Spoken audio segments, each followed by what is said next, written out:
yung tinatawag na Tujaks Lake. Ayan, ang ganda ng tubig. So green.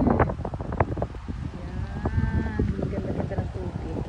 Kaya lang medyo makulimlim kasi umuulan-ulan guys at napakalakas ng hangin. Malamig. So, hindi kami makababa. Masyadong malamig. Kulang ang jacket ko. At dito na lang kami nag-park ngayon. So, pupunta kami ng Lake Minuwang. Gagaling na kami sa Johnson Lake.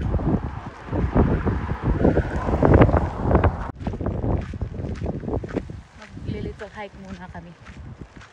Yung road. Nandun na ang aking mag-ama. Bumaba na sila. Ako kasi nagba-vlog pa kaya kailangan ko muna ng picture. Ay, kala ko picture. Video pala. Nakaka-amaze talaga ang ganda ng bundok dito sa Canada. Tapos yung mga tubig, guys, nasa ano lang yan, nasa kabundok-bundukan. Pero tingnan naman ninyo yung tubig. Dami dyang isda.